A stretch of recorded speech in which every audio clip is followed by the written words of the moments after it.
विधानसभा निवडणुकांच्या पार्श्वभूमीवर राज्याच्या राजकारणात मोठी उलथापालथ व्हायला लागली आहे।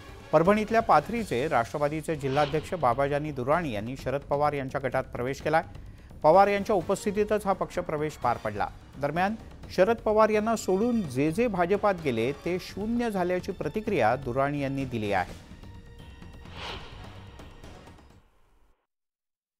गेलेले अनेक लोक मी आपल्या जीवनामध्ये पाहिले ते पुन्हा विधान भवनाच्या परिसरामध्ये दिसले नाही। ते शून्य झाले। बरं झालं साहेब, मी शून्य होण्याच्या आधीच आलो।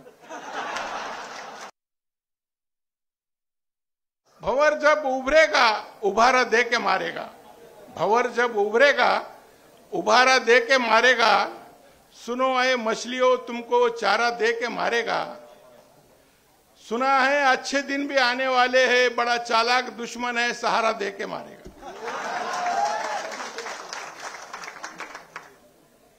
आज लोकसभेच्या निवडणुकीमध्ये आम्ही देशाचे चित्र पाहिला।